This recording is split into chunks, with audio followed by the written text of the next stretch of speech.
So in comedy, when you're doing jokes, it's known as a setup, where you're getting the whole crowd to go one way. They're following your story that way. The punchline is when you throw the punchline and it reverses everything that they thought was going to happen. Life is very similar. You have a setup. That's all of your skills, your knowledge, things that you've learned. It's got you going one way, but everyone's going with you that way. Looking from a self-serving point of view, we use those skills, those things to get ahead. We're doing that. But what is your punchline? So, hey, how you been? What up? What up? I'm good. Yeah. What's new with you? Doing random shit. Started a podcast because no one wants to talk to me, so I'm just kidding. I want to talk to you. I want to be able to talk to people on this level, and this is I want to have meaningful conversations, and I don't get a chance to do that as much as I want. So I'll just say it that way. Yeah. Today's world is tough to find time. Yeah, and plus I went to the wrong place to do it. I mean, I would go on Facebook and ask super deep questions, and it asks people to basically expose their vulnerabilities, and of course they're not going to do that. Right. So I'd get like 1 or 2 responses at the most. Well, the only time people post on there is if you put some half-dressed person up on the front to draw them in, and then it's crazy the things that they post these days, that if you put up something worthwhile, you get a community violation. Mm-hmm. But if you do something that's kind of shady out there, you're allowed, no problem. So, yeah. Okay, so this episode is going to be solely about you. And I really want us to do a series, but the first one, obviously, I want to I want you to introduce yourself, talk about certain things that have happened in your life that has changed your perspective and that you have basically grown from. Simply because I know the audience can relate to it, and I know that someone out there, or multiple people out there, are going to be helped from that, from them knowing that. So, okay. All right. Well, my social security number is. No. So my name, as you know, right. Stripes. I'm gonna pretend like we don't even know each other. Yes. You don't, so. Yeah, I don't know you. Yeah. I've never met you. I just went over to your house. That's it. So yeah, my name is Barry Stripes, and I'm 58 years old currently, soon to be 59.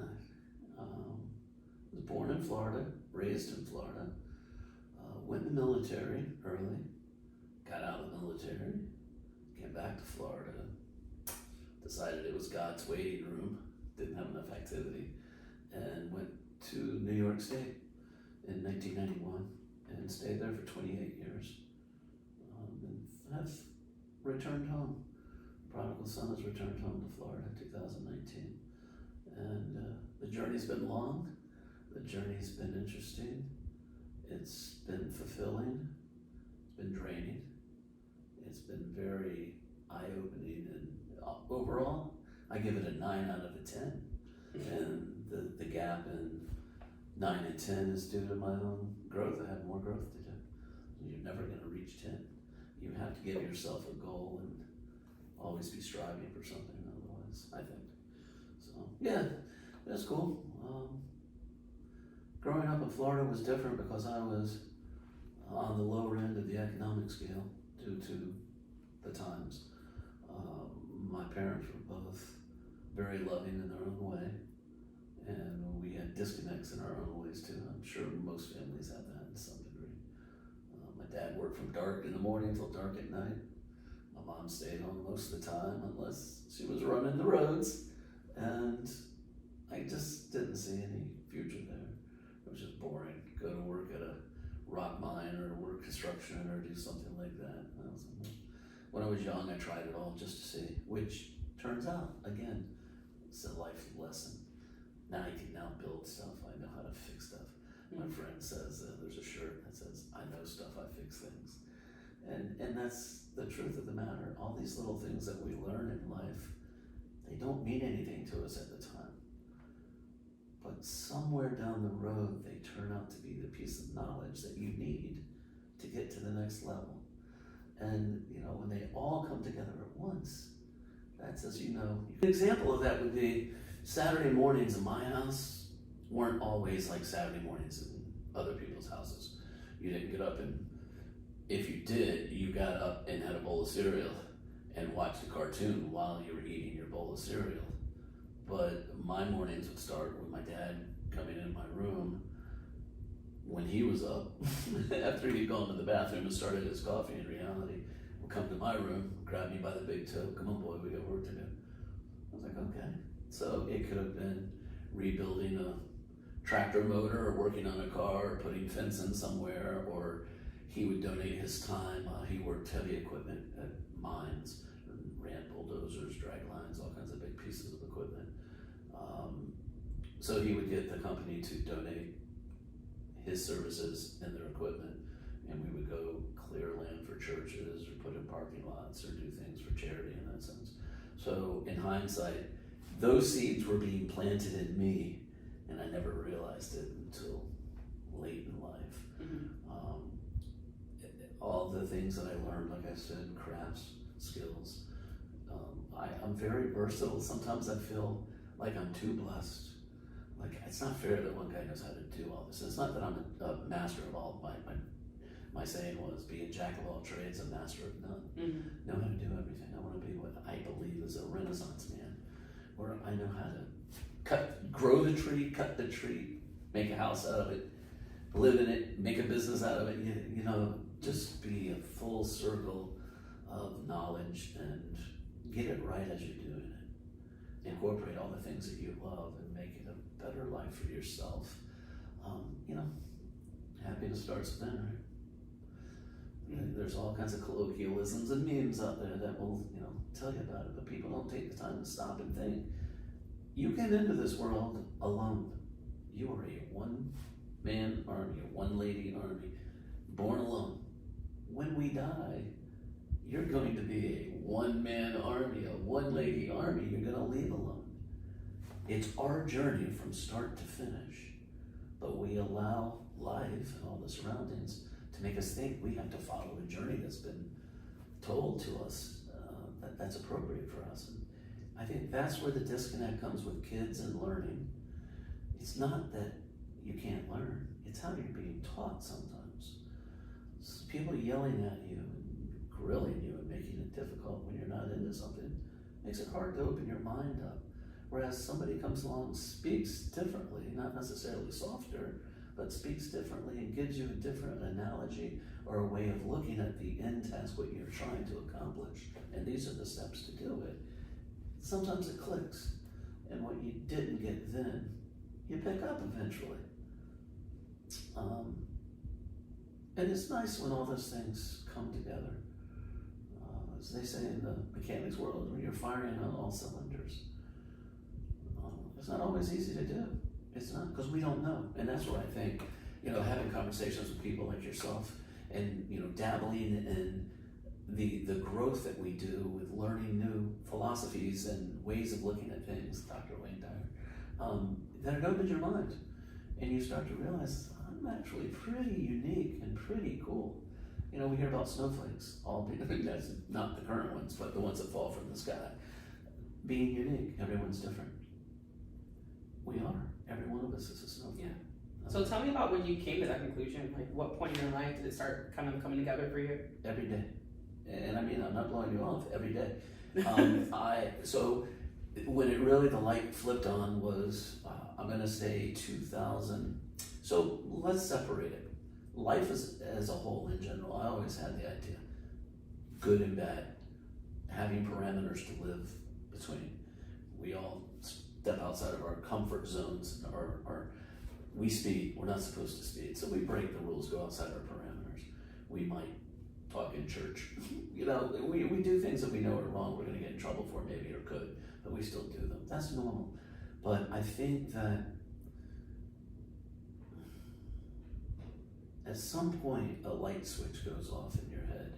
For me personally, it was after the military, after moving to New York, being married for 19 plus years, together 23, that ending in 2019 and moving back to Florida initially, that started the process for me to really grow.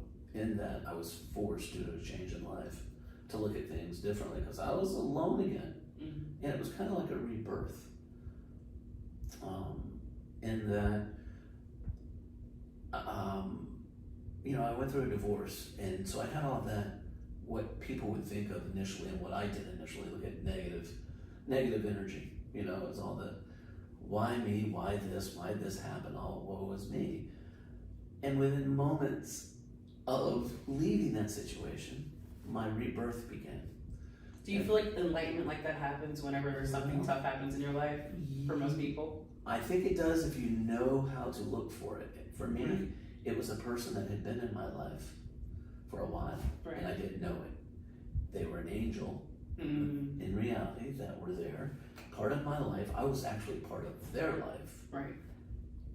And my ex-wife actually watched this individual as well on videos that I showed pertaining to cryptocurrency, things like that, Ripple, XRP, and as soon as I literally drove out of the driveway, leaving New York,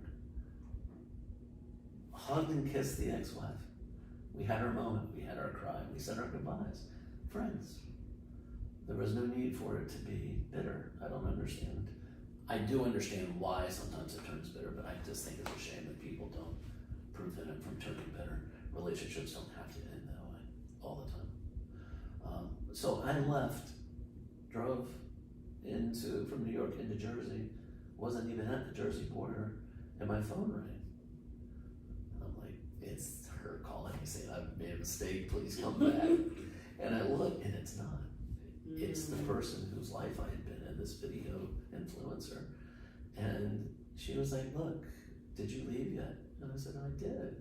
And she said, I just wanted to let you know this is going to be the hardest part. The devil's going to get in your head and start making you feel less than worthy. And I went, wait, somebody cares about me? My own friends and family, they're sleeping. They didn't care. It's not that they didn't care, but it just wasn't there. And this person made a connection, knew what I was going through, because I made it public to the group we were in that I would be off grid, and they reached out to me. So in speaking to them and realizing there are people in this big world that care about you, whether you realize it or not. As I say, she was an angel put into my life for that reason. That relationship continued for a while. I wound up eventually moving to Texas to further that relationship and growth of my own life, to see where my new journey was going. And that was the biggest transition for me when my awakening happened, through her. And when I say through her, it's about watching somebody around you, picking up on their aura, their vibes, their energy, seeing how they live their life and wondering what makes them so happy, and seeing that it truly comes from within, that it's something that just emanates. You feel the energy. You don't have to ask or look. It's there. When they walk into the room, everyone smiles. It just brightens the world. And talking to this individual, learning that they had been through various training courses and events that they attended that opened their eyes to new ways of growth and learning and accepting things as they are, and analyzing the past and looking for, the whole gamut of emotions that you go through when you're doing this. It started attending things such as breathworks, going to different spiritual events, and getting involved with a different type of a church where I felt that I must be doing something wrong. I need to get back into church. As a kid, I was baptized and raised, and as an adult, I was not practicing except at Christmas and Easter. In Catholic boy. Not even Catholic either, that's the funny thing. Right. Wound up learning through her, and opening my own eyes and seeing that some people that I may have at some point in my life been judgmental of on the surface by the way that they looked, dressed, acted, talked about spirituality, some whatever, disregarded that they had a message that I should listen to. And I opened my eyes and my ears. The old saying is, God gave you 2 ears and 1 mouth, so you can listen twice as much as you talk. That's hard for me, but I did it. And absolutely changed. I changed my whole outlook on what could be and started looking at it that it was based on my focus and my input and my manifestations and what do you want and how are you going to make it happen, not why isn't this happening, this is their fault, if I only had, none of that matters. So, you know, at some point I think we all have those moments or something in our life happens that if we just take the time to look at it, the signs are there. We have to learn. And how do you self-teach learning how to look at new things? You just have to make a conscious effort to watch those self-help videos or motivational videos, or if it's, you know, the Bible that you're into, whatever it may be. And it's not the same for everyone. That's one of the things I said without prejudging people. What worked for you may not work for me. And going back to what I said, how you teach people and what you teach people. Through this person's actions and the way they lived their life, I saw that there was something. That's what got me. And the light, it wasn't just their light, it was what happened when they touched somebody else with that light. How it affected, and it was a ripple effect. Back to ripple, I love ripple. It was a true ripple. I never took this. So while you're doing that, I want us to take a step back and go back to when you mentioned the military. Yes. So not only were you, you know, just this hardworking kid, and that you had so many different experiences with your father that have taught you so many different things. Tell me about the mindset that you had, or the reason that you decided to go into the military. Well, I come from a family where there was a lot of military and some law enforcement. Brother-in-laws, uncles, a whole bunch of people that were Army, Navy, Marines, had it all covered. Law enforcement. And we were raised, as I said, to stay within parameters. Everyone does a little crazy stuff, goes out, maybe parties too hard on the weekend or something, but you get back on board, you know, come Monday. So I looked at those folks and said, they're all successful, they have homes, they have families, they have, you know, money, if you will, what I'm told you need in life. And where I was living on the west coast of Florida at the time, I didn't see a lot of growth potential other than in the construction field. And as I said, some menial jobs, in my opinion, that I wasn't interested in living my life doing. So I decided to give the military a try. The recruiter tried talking me into becoming a tanker. Well, first they give you the ASVAB test, the entrance exam, and I scored, according to them, high enough that I could have any job that the Army offered. What do you want to do? I was like, wow, and it took me a moment to process as a young kid. And he said, how about a tanker? I thought you said I was smart. Their life expectancy is like 30 seconds to the heat signature of missiles. No. Oh my gosh. And he said, what about military intelligence? Well, talking to family members, I don't think there's anything like that actually exists. So no. And then he said, well, what if I gave you the most powerful weapon the military has? Now we're talking. What you got? And he gave me a ballpoint pen. And he said, with this, you can make somebody's career or you can end somebody's career, depending on what you write with it. Lesson, words are powerful. I said, sure, that works. So I became a military policeman, thinking I was going to save the world. And, you know, the whole protect and serve thing, I like that. I was already into the charitable service of others through my father, again, lesson that I didn't think of. I was already spiritual in a sense of being raised in the church, you know, as a child, and that was because I was a child and had to, based on where my parents took me. But I had a good foundation already, so the military police just felt right. So I did. I did that.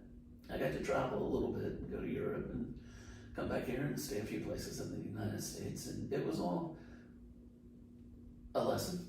Right. That's the best way to say it. Yeah, at the very least, right? Yeah. So tell me about like the transition out of the military back into like just regular society. Well, that was hard for me personally because I wound up coming back home to the west coast of Florida, God's waiting room again. Okay. So it was like, start working, I'm back. Yeah. Not what I had planned. So I'm back and start doing different jobs again, learning new skills. Mm-hmm. Again, not realizing that's where I was supposed to be. But that was actually I would not refer to him as an angel necessarily, but a person came into my life that encouraged me to leave and go to New York, and that made that possible. So he had a purpose in my life. You know, I've discovered in the last few years, I'll say, that people come into our lives, we come into people's lives. It's not always for us.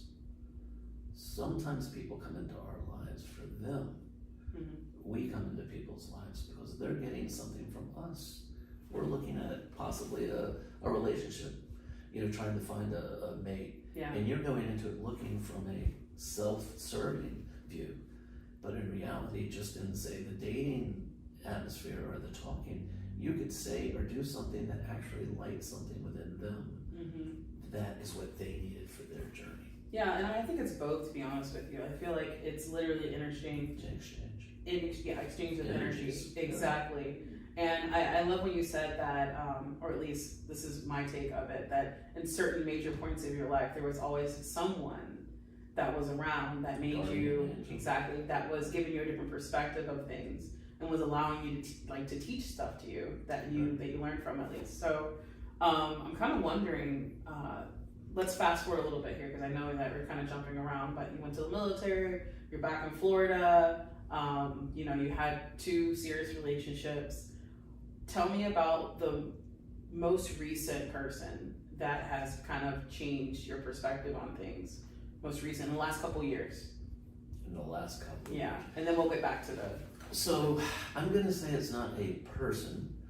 I'm going to say that I took the lessons from my angel in Texas, and when I came back to Florida, I was enjoying life. I literally was doing what I wanted to do. Still dealing with cryptocurrencies. I was going to the pool every day. I was living a life in that I was doing Uber Eats deliveries and Postmate, hanging by the pool, playing the guitar, and, you know, just having an enjoyable life at that moment. And due to a series of events, I decided I was going to head north to South Carolina and visit a friend there and say, you know what, I'm back here, let me go there. Let me go to South Carolina and check that out by choice. The morning I was to leave, which was October 6th of 2020, I got a phone call, got a text the night before from a local business owner that needed me to contact them, stop by their business the next morning. And so I called the person in South Carolina, said, I'm getting ready to leave. I'm at the graveyard saying goodbye to mom and dad, coming north. And he said, are you going to contact the person that reached out to you last night? Yeah, I guess I have to call him. So I called that person. And I discovered that life had different plans for me than South Carolina. So I called the person who seemed a little distraught, and then I went by their business and saw them. And we went for a ride in their car, and sure enough, they were distraught and ready to give up on life and business and everything, and begged me, with tears in their eyes, to help them with their business and give them some hope that they can make it. Apparently there's a big heart here somewhere. And I said, okay. So I had to call South Carolina and say, changing plans, not coming, which was fine. I mean, that was not a problem, but I stayed and I started working for them. And in doing so, busted my back, hurt myself physically.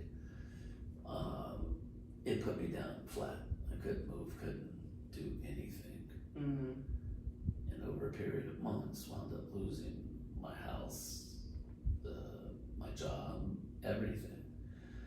Wound up in a homeless shelter because I am not built to sleep in a SUV upright, and it was full of all my stuff. So I wound up in a homeless shelter, and that in the past few years has been the most gratifying experience that took everything else I had been learning and put it into practice. Now it's your turn to serve. You're down and out, completely humbled, knocked off your pedestal. You got life by the kahuna, so you thought, but not anymore. And I'm laying in what's equivalent to a jailhouse bunk, I'm told. Why is me? Woe is me. Everything I learned was out the window. It was all negative, negative, negative. And then I went, no, that's not the way it is. I started fighting the staff over providing more services for us. Took on the rebellious no, but I did it with a smile on my face. And it started to have little effects. And things started changing around. And I was like, wait, I'm kind of gonna roll like that person in Texas was with me, where I'm able to convert people's mindset and help them see things differently a little bit. And I started having an impact, and I take pride in that, I really do. Things got better, and to a point that the shelter offered me a job there as full-time staff. And I was like, wow, I guess I am doing something right. And I did it, and it was fun, and it's something that I'm so glad happened. Lesson, right? Those lessons keep popping up. And in doing that, I now try, I don't do it every day, but I try to dedicate at least half of my day to service of others. It could be cooking a meal for people that don't cook for themselves. It could be helping people make appointments for doctors that they need to, that they're not good on phones or computers. It could be a million things, but helping other people, whatever it is. Sometimes it's just sitting and talking with somebody who's not having a good day and letting them realize it's okay. You're still worthy, you still have purpose. You just need to take your shoes off and walk outside for 10 or 15 minutes and get grounded. Get grounded, literally. Yeah, it's something so beautiful about what you just said. Actually, your whole story is beautiful, but what I love is the fact that you're able to notice the signs that you're getting in every situation that you dealt with in your life. You're noticing the lesson in the situation. And I think that that's like a really hard part for people, because we do get stuck in the woe is me. We do get stuck in the, my life is ending. Oh my gosh, nothing's gonna get better. I'm a loser. Yeah, what were you gonna say? Sorry. I'm a loser. Yeah, I'm a loser. Things like that, and it's just it's not like that at all. Like, it literally is. I truly believe the most wise people that exist are the people that have gone through the craziest shit. Because they've gone through that stuff, they were able to see that there was a lot more of a reason why they had to deal with it. So. Well, it's like when you hear musicians and actors, where people say, "Oh, you're an overnight success." They're like, "Yeah, I've been doing it 15 years overnight. It was quick." They had to go through all those lessons and all those gigs and all those ups and downs and lies and promises that didn't come to fruition and some that did. But they had to go through all that to get to the level of success, if you will, where they are at that time. And I think it happens to every one of us. And like you said, the key is taking the time individually, because I can't teach it to you. I can't make you do it. I can teach you steps to help you look, but you have to look within and come to a true, honest understanding of who you are, why you are like you are. And it's not just who we are, but why are we like we are? What caused us to go to that, we've talked before about infidelities. It's like, what leads you to that point that you're willing to break the bond between you and somebody whose spirit you supposedly are in alignment with? What makes you break that bond? What short circuits you, ground you out to something else, so you lose that bond with them and you feel you need a recharge over there somewhere? Right. And it's up to us to stop and think about, how is my life going? What do I want? How can I get there without hurting anyone else, taking advantage of anyone? How can I grow myself? And finding, for me, the old your vibe makes your tribe. Yeah. Finding somebody to go through life with that has the same or similar energy level, your vibrational level, that you work together and you want to grow together. We can grow together apart. You can be in a relationship and you grow the way you need to grow for yourself on that journey that you're on, and I'll grow the way I need to. And we're doing it together. So I use an analogy of that. If you're hiking I don't know if you've ever gone hiking a lot, but Of course, yeah. in the Northeast, it's pretty mountainous, and the terrain sometimes is sketchy. It's not paved little walkways with boards like we do in Florida, all nicey nice. When you're walking with people hiking, if you're holding your hands, right, holding a hand as you're walking in love, just bouncing up the trail, if one of you, you're both on your individual path, you're watching your steps where you're stepping, and I'm watching my steps. We're going separate but together.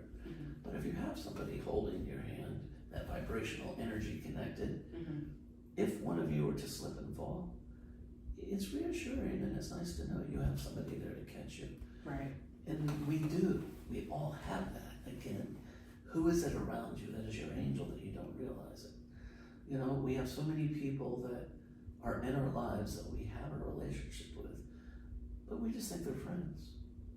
And then one day something could happen and you're like, wow, it was much deeper than that, and I didn't realize, again, that that was my guardian angel. Maybe not in the, trumpet and wings coming along, but they were there for you when you needed it. And we all have guardian angels. Sometimes we call them friends, sometimes we call them enemies, but they're still there watching over us whether we realize it or not. Yeah. So, And what I love about what you just said is the fact that on social media now, especially with TikTok, there's this, wave of spirituality that's happening, but there's also a wave of judgment and narcissism and things like that.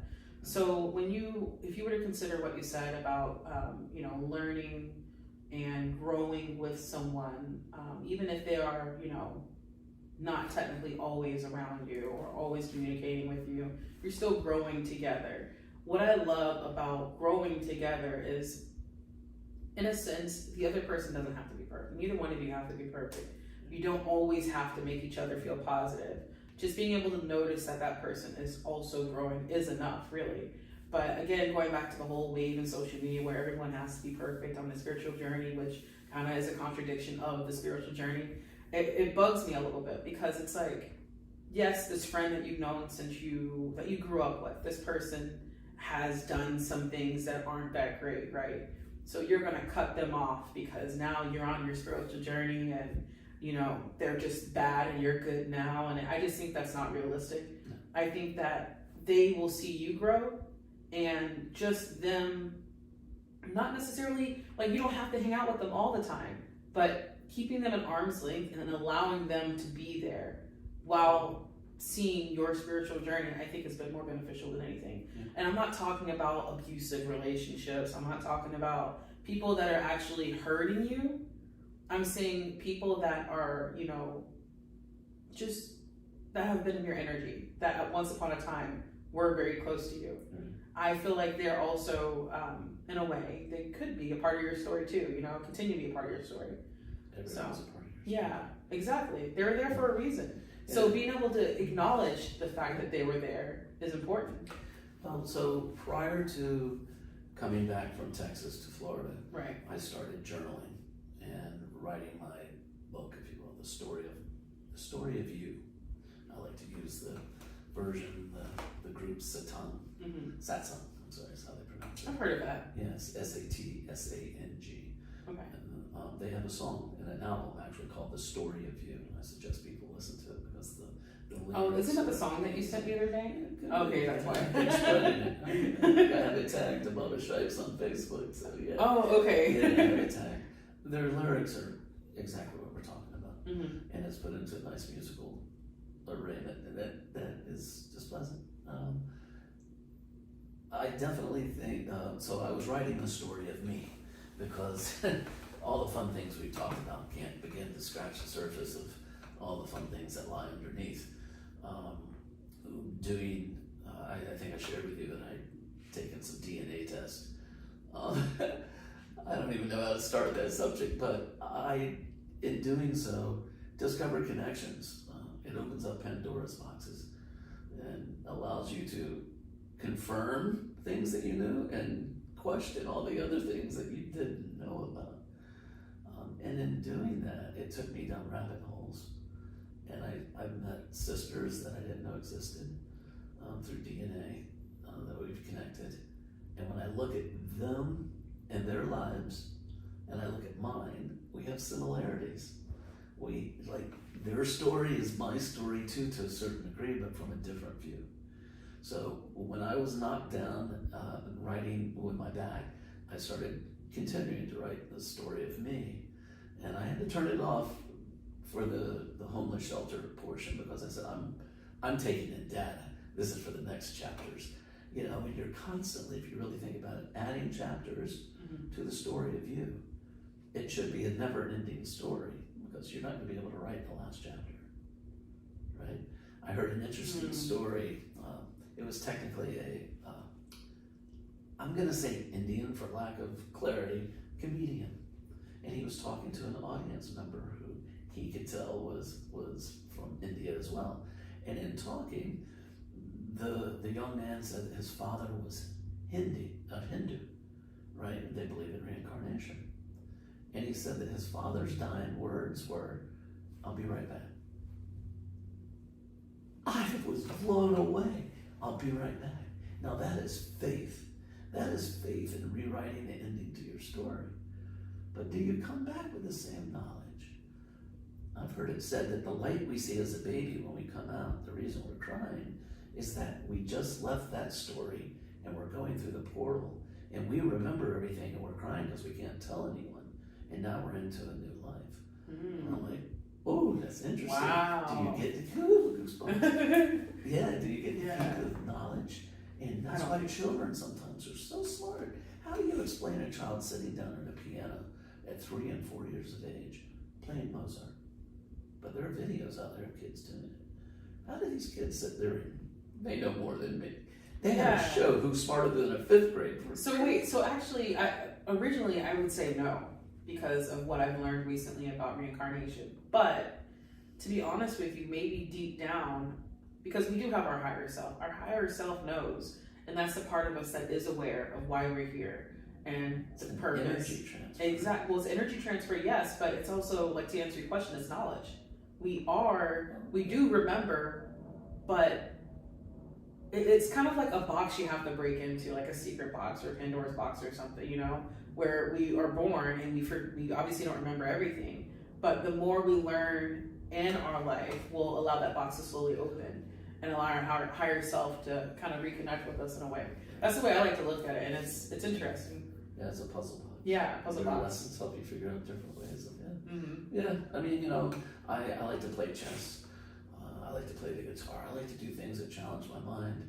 And in doing so, you learn to think ahead 2-3 steps. You can't do that with life. You can plan, but like a chessboard, I'm on a plan that you're going to go here, or you're going to go there, or you're going to do that.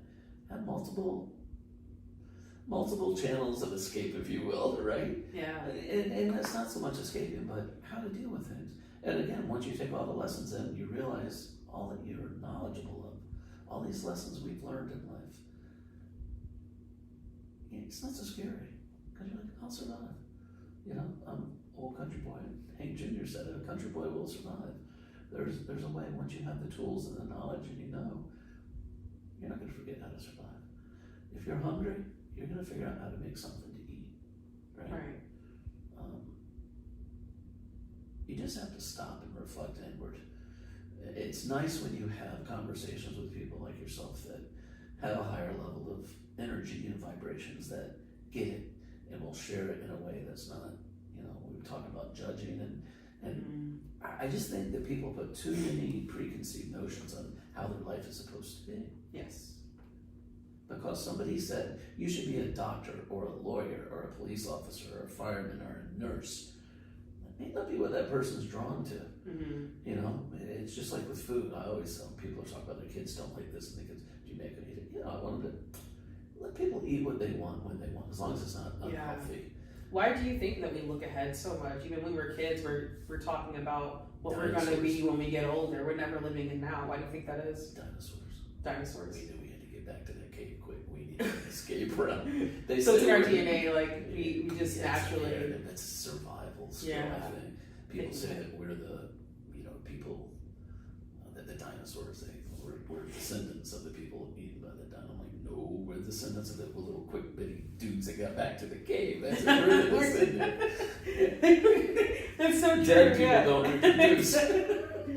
No, that's an interesting perspective. I think that ultimately we are kind of like ingrained to judge ourselves and the things that we do, and if we don't look, and this is our ego, of course. This goes back to ego, of course. You know, in a way, it's kind of like telling us how we think our lives should look, right?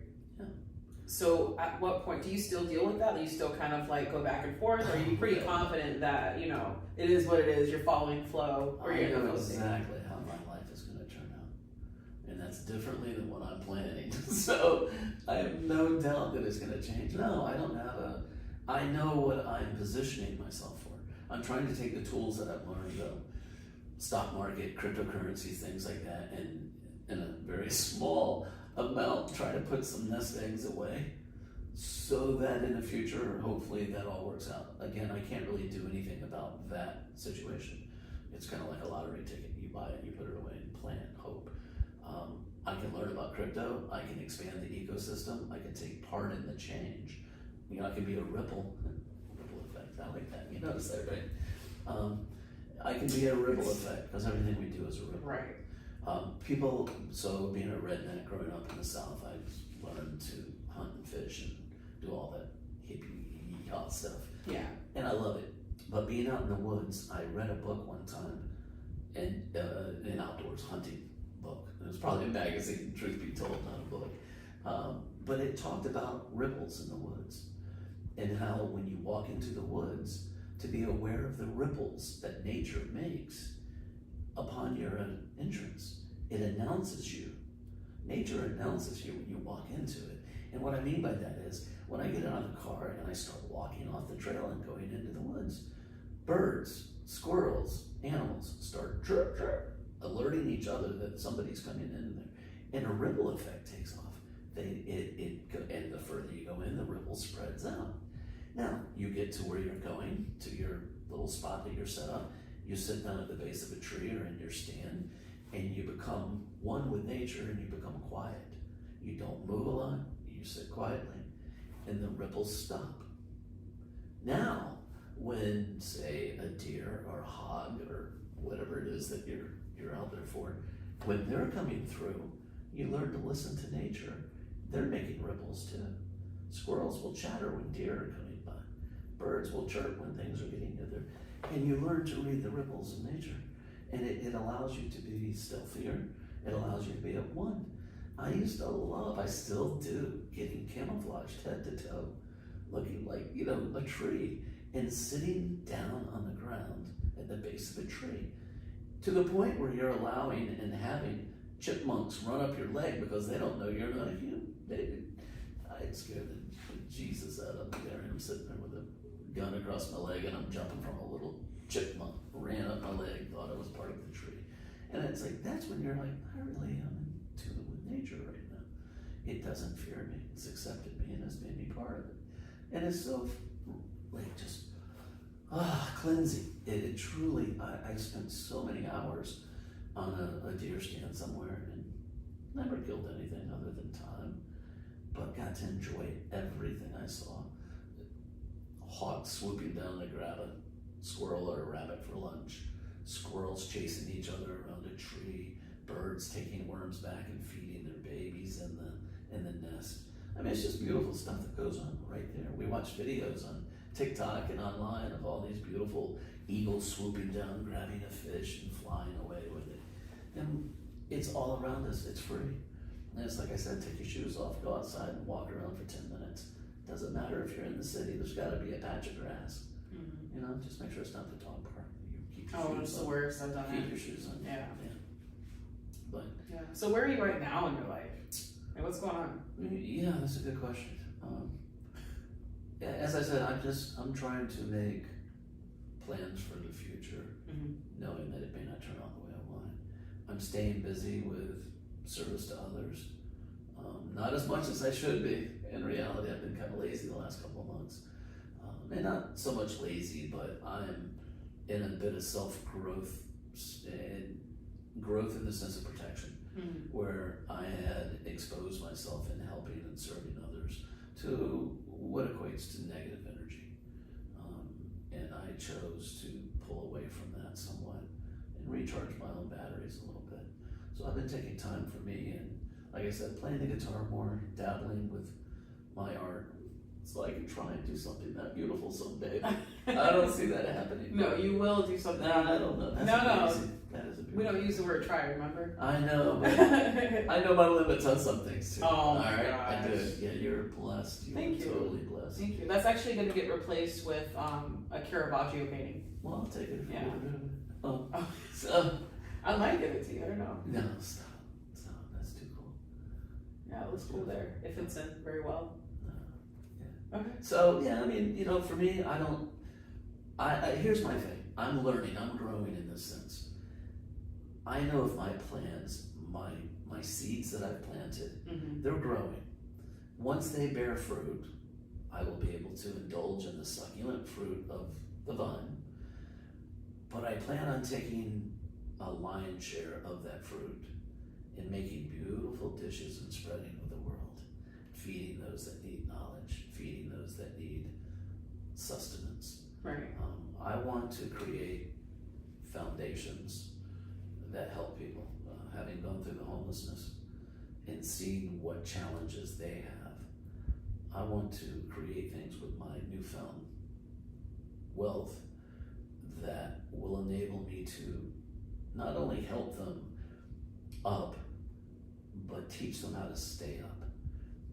I use in professional worlds with work, I've always used a barrel of monkeys approach, as I call it. As I get promoted or as I accelerate upwards in the corporate ladder or whatever it may be, somebody's reaching down, pulling me up. So I use the old barrel of monkeys approach where I try to reach down and mentor or help others. So that I'm reaching up, as I'm being pulled up, I'm pulling someone up with me. Mm-hmm. Trying to keep the chain going where people are learning and growing and feeling better about themselves. Because sometimes all it takes is somebody to believe in you.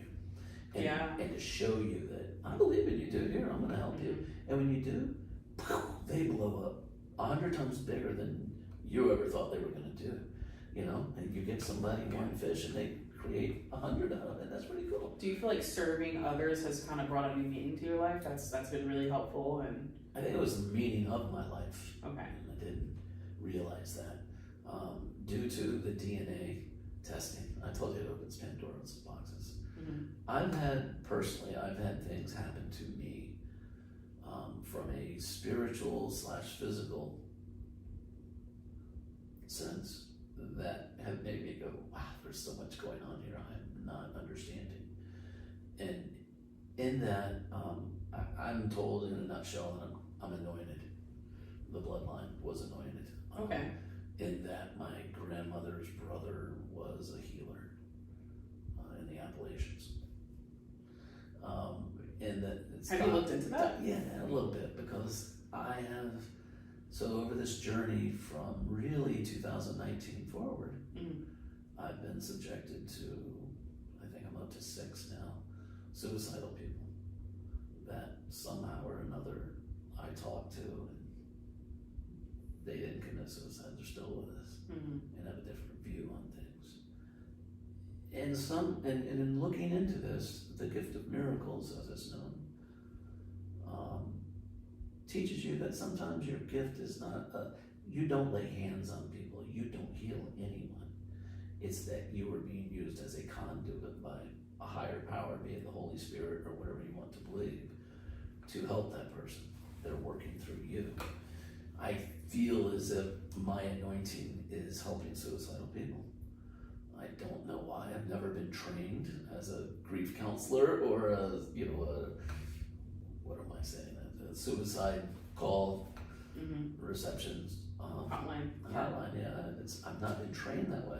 Common sense. In the military police, we got a little bit, but not a lot. I mean, it's just talking people down. But I think compassion, empathy, experience, life stories, being able to connect with those people and talk to them openly and honestly help. Now, with that said, I didn't understand why. I thought it was just the first one. I thought it was just a guy down on his luck. I happened to be at the right place at the right time. Mm-hmm. Okay. Then within a week, a second one, where this guy was down and out. Right at Christmas time, he was going to off himself when he left the bar, according to him. I believe he was in bad shape. spent a couple of hours with him, and he walked out smiling and happy. We exchanged numbers, and when he walked out, the people are like, dude, that was beautiful. You just saved that man's life. I'm like, I don't know about that, but could I have a drink, please? I really need one now, because I wasn't drinking. I wasn't drinking when it happened. You know, and it's so funny that you said that. I'm gonna let you finish your story, but like, I know exactly how you feel, because in those moments, you feel like this intuition. Your intuition's telling you exactly what to say, and you're letting spirit flow through you and tell you the things that you need to say to this person that they need to hear in that moment. But the emotion of anxiety is so strong, because it's like, if I say the wrong thing, I do not want to be the reason why this person for sure goes and kills themselves. Like, maybe because this is the reason why people go to school for this stuff, you know, for counseling. But it can't be taught. I think the guidelines can be taught, but you kind of have to feel it. You have to be a human that puts all that into practice, and the person's going to pick up on it. They're going to feel that energy. If your energy is fake, they're going to be repelled by it. Yeah, that's Those true. Magnets, you know? That's true. Magnets teach us a lot if we look at them. So, in having numerous events happen, when the first one happened, funny enough, I was driving on I-4, right near DeLand, and there was a guy on the side of the road with a prosthetic leg, bent over, rubbing him, no car. And I'm like, it was just a weird scene, but I could tell the guy was in pain. So I stopped and went back. So I had to deal with him. I dealt with him, got him to a hotel, got him some money, got him safe for the night. All right, he was good. Pulled away and started bawling. As I'm driving, I'm bawling. And my phone rang. And again, it was my angel in Texas.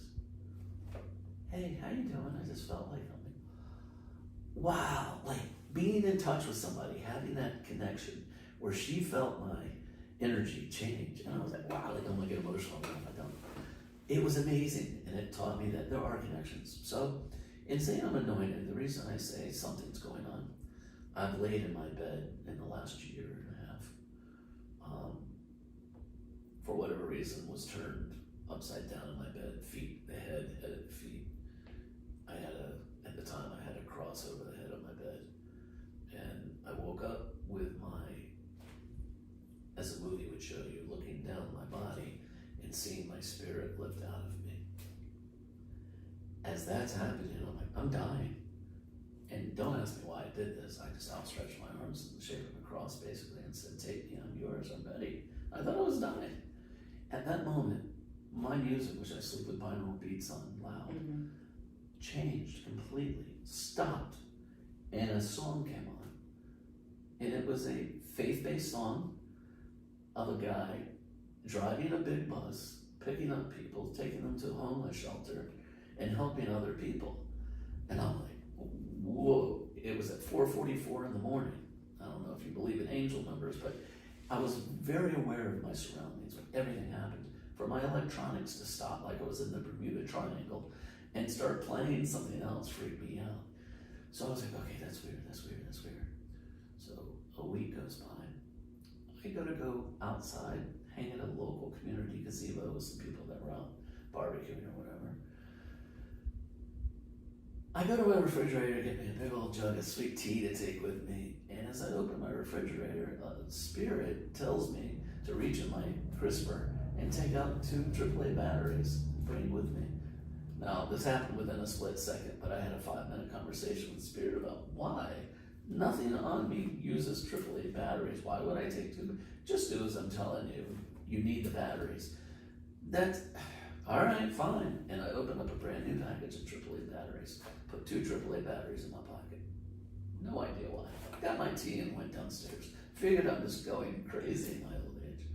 Within a half hour, a suicidal man walked up, sat down, started cursing and saying how he wanted to die, and F God. Every time I try killing myself, he interferes, and he won't let me, and I'm like, whoa, wait. So we started talking, and I'm like, oh boy, here we go. He was number 5 of my 6 that I've told you. I'm like, all right, here we go. So, within 30 minutes, he's calmed down, he's laughing, he's out of it, he's back. He looks at me, and he goes, Barry, by any chance, do you have any AAA batteries? I stepped outside looked up and I went, really? Okay. And I walked back to the guy and I said, you're not going to believe this, Ray. And I reached in my pocket. I said, but I had a conversation with the spirit in my house earlier, and I didn't know why. But here, they said, bring these to you. And he's like, what the? And I was like, yeah. So when you have these things happen in your life, coincidence? Perhaps. I'll say there's that possibility. Mm-hmm. I just find it too unique of a story and too precise to be chance. So in looking at that and numerous other things that I'm not going to get into necessarily, but I think that I've kind of accepted the fact that I'm being used by a higher power. For what purpose, I'm not sure. Mm-hmm. I think I'm tuning in, service to others, anti-suicide. It's definitely a positive outcome, whatever, if I approach it that way. And I will admit though, afterwards, it's like draining. It's exciting, but it's draining. I'm like I feel like I have a purpose, right? Right. Life is kind of like, so being an amateur comedian, life is very much like what a comedian does, where with a joke you have what's known as a setup. So in comedy, when you're doing jokes, it's known as a setup, where you're getting the whole crowd to go one way. They're following your story that way. The punchline is when you throw the punchline and it reverses everything that they thought was going to happen and it makes them laugh. Life is very similar. You have a setup. That's all of your skills, your knowledge, things that you've learned. It's got you going one way, but everyone's going with you that way. Looking from a self-serving point of view, we use those skills, those things to get ahead, and we're going that way. But what is your punchline? What is your punchline in life? What is it that people are going to see or hear you do that's going to reverse the way that they look and the way that they think about things? Maybe make them laugh, maybe make them learn. And my thing is, I feel like I'm working on my setup right now. I know what my punchline is. I just need to finish telling the joke. I need to set the stage up, really. That's really interesting.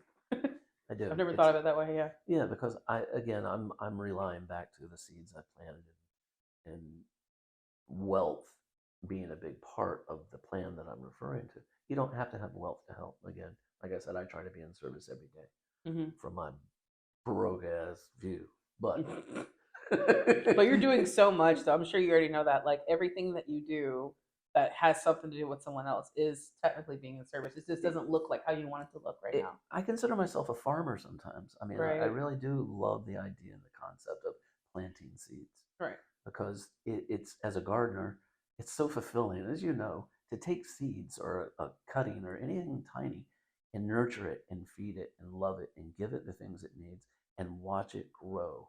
And then if it bears fruit or a flower or whatever it is that the ultimate outcome is, and then go to seed and recreate more. And it's like you were a catalyst in that. You made that happen. Right. You assisted that. And, what's and I'm sorry to cut you off, but we were talking about arrogance earlier, right? At what point does it become a little controlling when you plant these seeds, but then you notice that the person that you planted seeds for isn't necessarily growing in the way that you thought they would, so you're just kind of like pushing a little bit? Like, at what point is it too far? You know what I mean? Well, again, as a gardener, every garden has weeds. Sometimes you have to weed the garden, right? Because it's going to infect the rest of the crop, right? So kill people. No, well, you can make manure out of them if you compost them correctly. But yeah, I prefer not to take that route. Be recycled. Okay. Fertilizer's cheap these days. Yeah. I don't have any more rugs to roll them up in. Oh my god. Hardwood floors, I noticed. Hardwood floors. Okay, so we're just joking, by the way. We're just what happened to your last guest?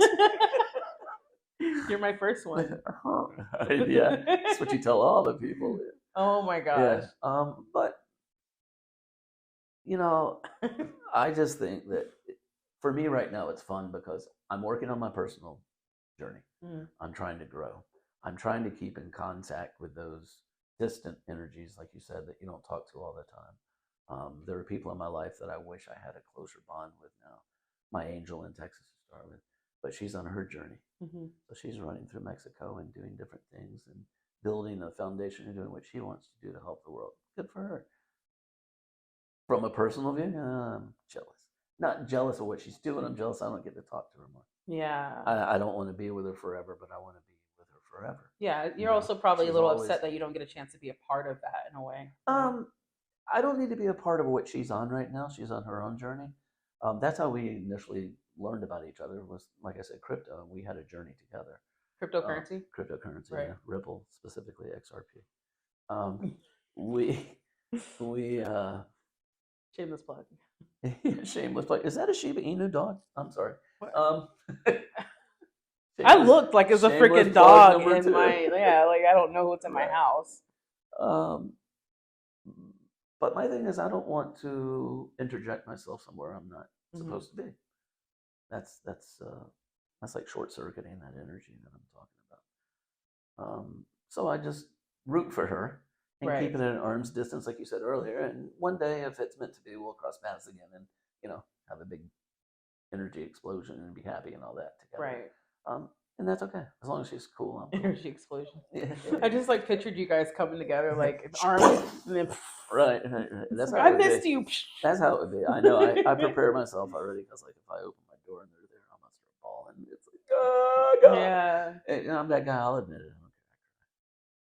Okay. In the shower though, so nobody knows. Oh well, now they do. Now you just give a Now billion they do. people know now. You're So right. we're not recording. Let's hope. For your sake. Let's hope. But yeah, I mean, I think life is fun. It's even when things aren't right, they're fun. Like I'm all about passive aggression too. I'm that guy that I'm that guy that will take a stack of post-it notes and pre-write messages on them and put them in my car so that when I see somebody do something that my old me would have said something to, I'll just wait till they walk away and put a note on the driver's door that says something like, no, I put, sorry about the damage. I think I fixed it. And then sit back and watch. That's hilarious. After then they're about looking the around third their or car fourth like, lap, what? I just laugh and say, I won. And I leave, I mean, Okay. Or if you see some arrogant dude parked sideways, he's got the cute wife, all that walks away with him. Just put one on her window that says, call me, I'm pregnant. Enjoy the show. Yeah, oh, sorry about that, dude. I didn't know. That's actually really smart, I'm not gonna lie. Yeah. Like I'm not a passive aggressive person, but if I was, that's like really harmless. I try to it's make it funny. It is funny. It's not like you're genuinely hurting someone. Well, maybe that did hurt someone. Either way, it's not that bad, But yeah. I saw a guy recently that said I don't know if they were stickers, that it was the Linda Blair from The Exorcist, that scary face. Yeah. Yeah. Well, they had a little sticker of it, and they said, this is how I pay people back. And they went to the backup camera on their car and stuck that there. So when they look in the camera, they see that. Yeah. Like that's pretty, little things like that. That is really funny. Why not? Yeah. No, it's awesome. But okay, so let's see. I have more questions, but I have answers. It goes into some subjects and topics that I think we should probably talk about in other, in our future series that we're going to do. Because I really do, I do see us having like a really amazing series. I love what you have to say, and I love that we both have different points of view sometimes, and we could talk about it without there being any type of argument, drama, or anything like that. So it's a very mutual conversation. Okay, so my last question is, if you were to speak to someone who is in a very similar situation that you were a couple years ago, or maybe even 10 years ago, what would you say to them? Oh, wow. Everyone has a different reason why they wind up there. I found out some of it's alcohol, some of it's drugs, some of it's mental illness, some of it's life. The ones that are listening, I would simply say, believe that you're worthy. You're worthy of more than where you're at. You're entitled to being treated human in life. You have absolutely the right to want to be loved. You have the right to want to be part of something, connected to something. Don't think that it's never going to happen. It will. People will come into your life, but you have to sometimes be humble and ask for help also. You're not asking for a handout, you're asking for a hand up. And there's a big difference. And, I think it's important, even when you're down, you have to keep empathy.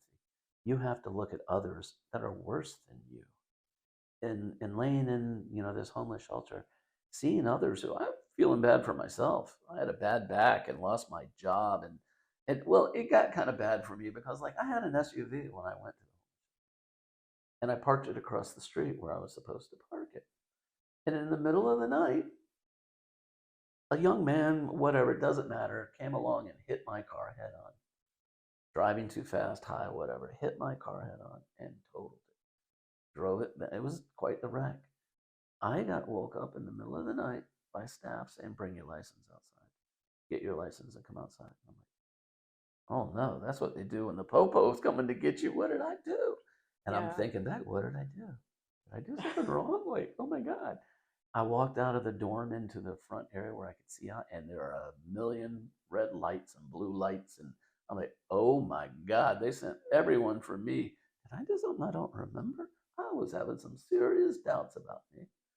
And when I walked outside and looked, and I focused and realized my car had been hit, was crunched up front and back, I literally looked to the skies and said, "Is that all you got?"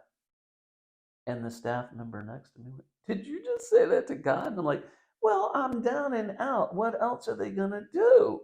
I was just like amazed. I can't even catch a break now. I don't have a car. I think most people would be too afraid to ask that question. Well, I look at it this way. Yeah. If lightning were to strike me dead at that moment, Mm-hmm. that man would have been a firm believer. So I served my purpose, didn't I? Right. I made a believer out of one. There's a God. He just struck that dude dead. Yeah, okay. Not the way I wanted to give the lesson, but that would have been it. So don't give up. Don't give up. That's the thing. Stay kind. Always be kind. As I said, Bubba Shipes on Facebook, and almost every post that I put up, I try to say be kind or always be kind, and I put a sunflower. Sunflower represents something that's important to me. And be kind, you just can never not be kind. You don't know what people are going through. I follow, I'm sure he's on TikTok too. I don't even know where I follow him. Facebook, Instagram, TikTok, all of the above. But Jimmy Darts is his name. There are multiple people out there that do this though. And Jimmy Darts is one of these guys that goes around and he looks for people that you can tell somebody's having a bad day. They're down and out. Cars broke down. It's full of stuff. They're homeless. You can see it. Mm-hmm. And he will do something silly with them to get their attention or ask them, "Look, I'm really down. I need to get the bus and I'm 50 cents short or $1 short. By any chance would you have?" And he'll ask people with money and they turn them down. And it's always the homeless person or somebody that doesn't have it that offers him money. And he winds up giving them like $500 or $1,000, or he puts them up. Depends on their story. He goes online and asks his followers to donate. People donate 35 cents, I love $1. that. I do too. I can't wanna wait to have money. Yes. Let's do it. Let's get in your car and drive around and Yeah. give stuff Okay. out. So that's gonna be a thing. Don't ask me that because I'll literally do it right now. I'll do it. Let's right do it. now. Let's okay. do So go live. I'll do it. Okay. So let's honestly, I really do want to give an opportunity to have my audience give money to someone who really needs it. It'd be awesome. You know what I mean? Like set up a fund. They make donations, and my thing is accept crypto. I can go to Twitter and get the little pennies of their accounts donated. Right. Yeah. That stuff adds up. I mean, not everyone's like comfortable with crypto just yet. A lot of people are. I'm saying that's an option in addition to. Yeah, in addition to. That's true. Cash, credit, check. Cash App was the name chicken. of the... I love chicken, so I'll trade for chickens. I don't care. Make a donation. Someone I'll fry needs chicken it. up Someone and needs take it. I mean, sounds really good right now. So my thing is just do something. Do something. Again, like I said, ripples. Throw a stone in the water. Make a ripple. It can have effects. I love the ones when he goes out and he gives $500 to somebody and they break down. They're like, "All right, but I want to give part of it away." What? And he watches them go out and start passing out money to other people that need it. That's what it's about. If I have a candy bar and I open it up, I'm going to offer you half. That's just me. Not everyone's that way. Some people are, and it's not that they're selfish necessarily, because I don't think anyone's selfish. We're taught to preserve and take care of us first, which you need to look at you first. But, I could sacrifice some candy bars. I think that that's an awesome thing, though, is to go out and share that happiness with people. Because, again, just make them believe somebody cares. I'm here. I'm here. You're painting. right there. Yeah. I'm here. And I'm sometimes here. just like listening. I notice that sometimes like people like us, we kind of just we go out there, we want to help so much, when in reality, sometimes people just need someone to listen Here. to them. That's it. Yeah. They need They've their never gotten story. a chance to tell their Exactly. story, and now they have someone in front of them that doesn't want something from them Right. and doesn't want to give them these empty promises. They simply just want to hear their story. I think that's so Yeah. powerful. Yeah. And that's my goal ultimately, is Yeah. first hear the story and then ask questions like, Yeah. "Hey, what could I do to help you?" I want to reward kindness and goodness. I Right. want to, when you see somebody else do something, or they're down and out, and you help them. Like there's some of these videos where they go out and they'll give a homeless guy like $20, and they see him go into a liquor store, and they're like, man, I think they're recording even afterwards, Mhm. and then you see that person come out of the liquor store with bags, and they go around and they're passing out chips and hot dogs or whatever they can buy in that liquor store, Mhm. and they're not getting alcohol. And then the person goes back up to him and says, "Look, I got to say, I thought you went in there to get alcohol. And why'd you do that?" And he goes, "Because I was blessed, so I want to help others, and do the same thing." Mhm. So they wind up giving him like $100 just for himself. Then, those are the things that it's not about the money. It's just that, as a friend of mine says, money is life's lubrication. It's lubrication for life. Mhm. It helps the wheels turn. It helps open doors for you. You can be happy without money. But if you have money, 100%. it allows you to travel and help others, if nothing else, whether you're traveling or not. It allows you to do things. And that's what I said. I'm counting on my newfound wealth to give me the tools I need. I'm going to take care of me first this time, so I don't wind up back in a homeless shelter, right?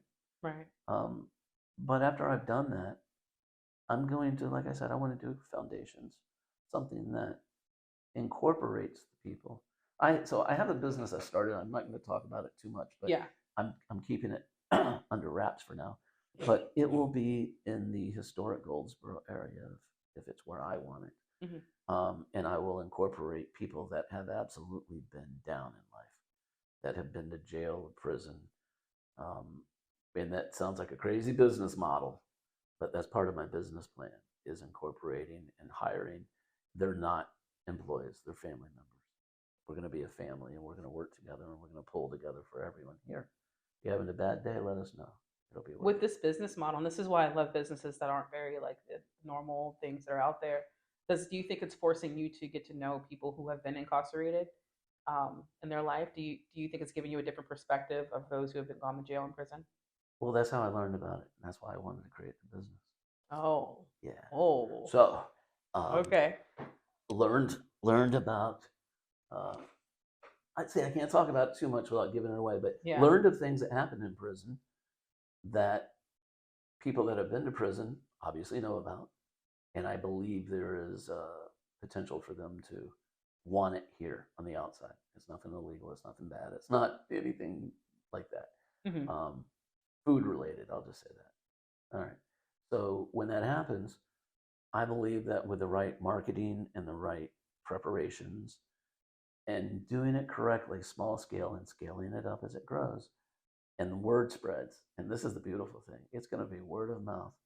Prisoner to prisoner to prisoner to prisoner, in prison, out of prison, everywhere.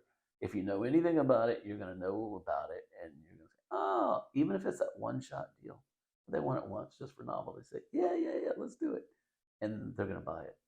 And it's going to allow a business to grow that is going to actually give a hand up to people coming out of prison. Nonviolent. No, I'm not going to do any murderers and rapists and things like that. We want a business to run and not be fighting. We're not going to have it like that. But I'm going to give them a chance, because that's the problem. Sometimes people get in trouble and they don't ever get past the stigma they put on themselves that I can't get a job. Yeah, you can. Sure, you can. You just got to pick the job that will accept it, depending on what it is. So I want to give them a chance to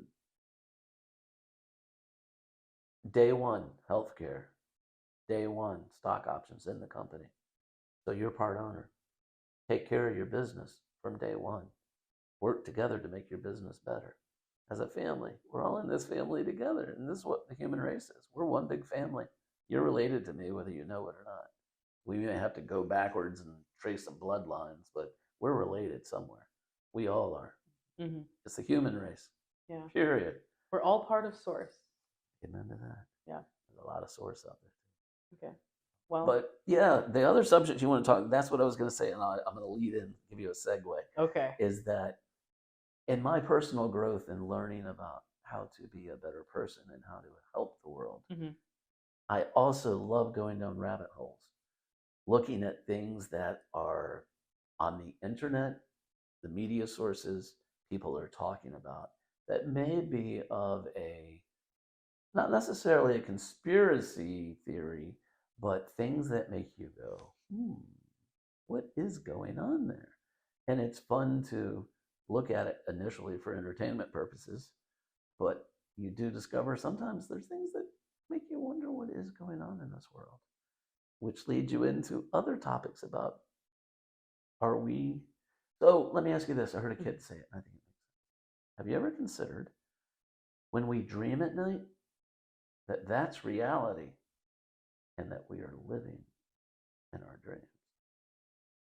I think it's both because everything's happening at the same time. But it's an interesting question. So me being this person who loves talking about dreams, by the way, and what I've learned so far, that a lot of what's happening in our dreams are have been a past reality for us in different timelines, and it's just different choices that we've made. And this is also in different lives too. So you might have a dream and you're like, you're in this body, POV of like this blonde chick, and you're like, why am I a blonde woman? Oh, well, this is just a dream. It's like, no, at one point you probably were a blonde woman, and this is an opportunity for you to see that life, Right. And so people are like, well, that doesn't make sense because I was a frog and I was jumping in and out of a million buckets or something. And it's so random. It's like, yeah, but our dreams are also symbols. Right. So, Yeah. what does that mean to you? How does that, what emotions are you feeling when you saw that? That's more important than exactly what you're seeing sometimes. You wake up and write down your dreams. Absolutely. I have an app on my phone. Sometimes I just put it in the notes on my phone. Sometimes I just get lazy and I want to go back to sleep and I just try to remember the most important things that I saw. And sometimes it doesn't work and I forget. So it just depends on how important the dream is. Will depend on how I record it. Yeah, dreams are interesting. I love sleeping. I love it. I love dreams. I love dream work. I love talking about Carl Jung and how he interprets dreams and things like that. Like I could talk all day about dreams, and I think that might have to be another episode though. So I think I've told you about this before, but listen to the band called Queensryche. They have a song called Silent Lucidity. You got to hear it if you like dreams. It's a father whose son wakes up crying, thinking that in his dream the father died. And the father comes to him and reassures him, relax, child, you were there but didn't realize, and you were scared. And he's telling him how to embrace his dreams, that you can fly, you can do anything you want. You're in control. Don't be afraid. And I was like, it's so cool. It was such a loving thought of a father talking to his child who's having a nightmare. It's a rock and roll song. Yeah. That's actually really cool. It is. All right. So I've talked to you all day. We're going to have to wrap it up. And that's fine. I think that our next conversation is going to be pretty awesome. Cool. And I want to thank you for taking time out of welcome. your life to sit here and oh yeah, I'm so busy. Yeah. The jet will be here in a little bit. Oh, wrong. The jet will be here in a moment. I have to use my abacus watch. Have you got one of these yet? No. They're really cool. It's an abacus watch. So when I want to know what time it is, I just move the hour hand in that, and it tells me. What? Yeah, I'll teach you. I'm confused. Yeah, because I wouldn't even be able. I just made it up, so I. Oh, did you just? This is a perfect representation of how this is with us. Like you say something random, and I try to figure it out, and I'm completely lost. And you were joking the whole time. Bad dad. Yeah. Don't even have any children. Oh my gosh. Imagine. Okay. Yeah. So, well, thank you very much for having me. You're welcome. I'm honored to be the first, and it didn't sound right. But yeah, I'm and where can people find you on social media? I am Bubba Shipes on Facebook. I am the Crypto Camper, CRYPTO Camper on Twitter and YouTube. Well, my YouTube channel's kind of dead right now. I've turned it off. No videos listed on there, but I exist. I like going on podcasts that pertain to the old OGs from the crypto world from when I first got into it. We do Friday Night with Rain on YouTube and different places that I pop in there and do do appearances and Okay. not appearances. You're also but, on Facebook and TikTok, right? Yeah, I am. I try to keep it Bubba Shipes everywhere. Bubba Shipes. Yeah, Okay. it's Bubba Shipes, SHIPES. I just post mostly kind stuff on Facebook. I'm not a big proponent of fighting algorithms. Yeah. Oh my gosh. Yeah, it's hard another enough to story. say, let alone fighting algorithms. Algorithm. Yeah. All right. Yeah, well, so, thank you again, and I well, will from one see you next time. sapiosexual to the other, I appreciate it very much.